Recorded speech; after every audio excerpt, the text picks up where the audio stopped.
Before performing any experiment, it is important to put on safety goggles. Before using a pipette, you should always rinse it 3 times with deionized water and then 3 more times with the solution you are using. This process is called priming. After you've completed this process, place the pipette into the solution, squeeze the pipette bulb, and place it on top of the pipette.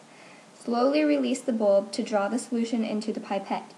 While the pipette is still in the solution, remove the bulb and quickly place your finger on the top. Read the pipette at eye level by looking at the meniscus, which is the curved surface that is formed at the top of a column of water due to surface tension. Always record your data 1 decimal place farther than what you read. This is the uncertainty. Record the initial volume into your lab notebook. Now release some of the liquid from the pipette into a beaker by releasing your finger. Then replace your finger and read and record new data. This is your final volume.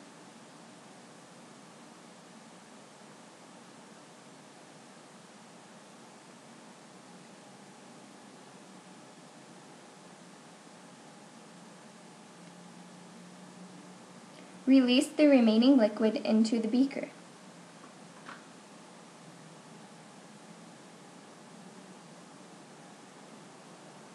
To calculate the volume delivered, subtract the final volume from the initial volume. It is important to always record your data in milliliters.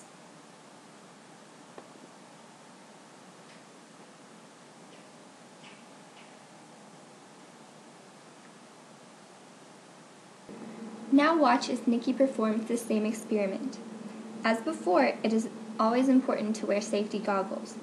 Before using the pipette, she primed it by rinsing it 3 times with deionized water and 3 more times with the solution she is using.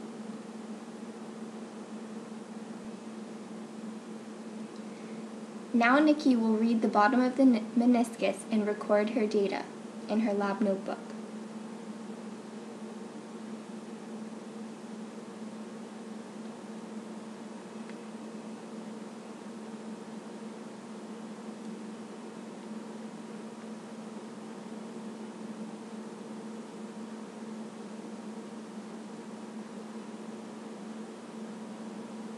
Now she will release some of the liquid into a beaker and record a second volume by reading the bottom of the meniscus.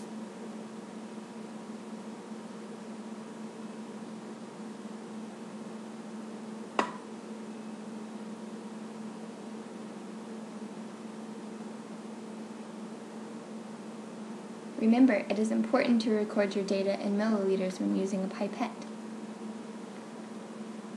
Now she will release the remaining liquid and calculate the volume transferred.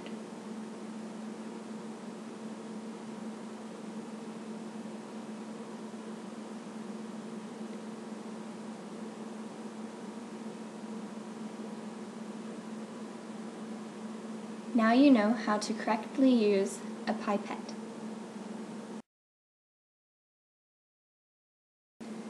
As previously stated, it is important to always wear safety goggles when performing any experiment. Before using the balanced, you must tare it to 0.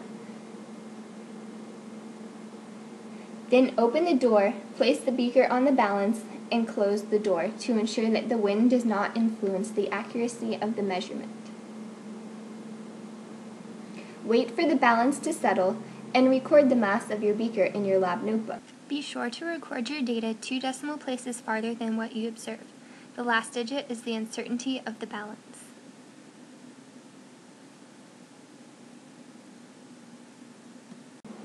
Now remove the beaker and add the solution to the beaker using a pipette. Don't forget that when taking multiple measurements, it is important to use the same balance.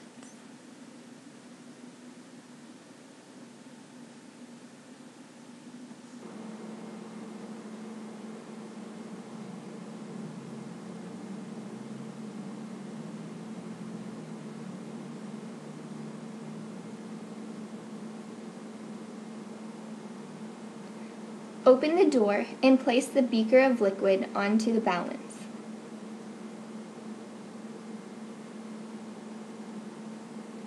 Shut the door and wait for the balance to settle. Record your data in your lab notebook. This is your final mass.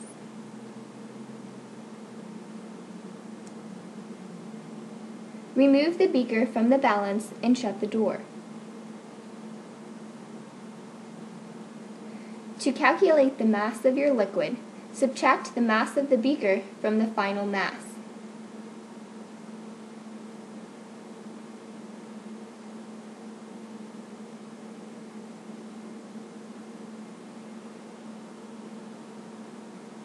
Record the final mass into your lab notebook.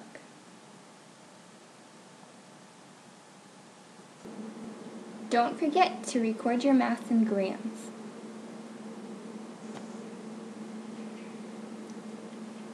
Now watch as Nikki performs the same experiment. Like always, it is important to wear safety goggles when performing any experiment. Again, you must tare the balance to 0 before use. Now she will open the door and place the beaker on the balance to measure the mass of the beaker. She has shut the door to ensure that no external factors influence the accuracy of the balance. Now she is recording the mass of the beaker into her lab notebook. She has removed the beaker, and now she will transfer some solution with a pipette into the other beaker.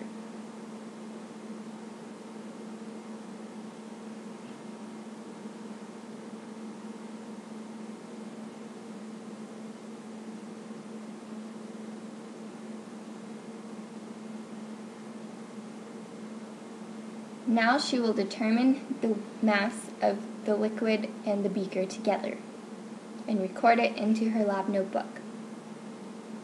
This is her final mass.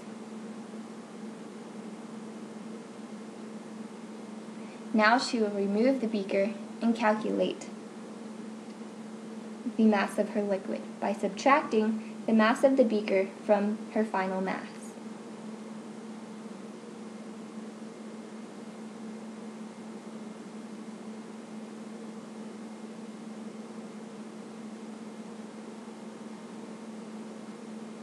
And now you know how to properly use a balance.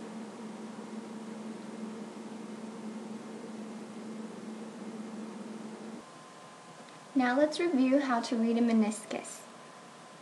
When reading the meniscus, you should always read it from the bottom, as indicated here. When reading the pipette, count backwards. 1, 2, 3. So 1, 2.51 would be an accurate reading.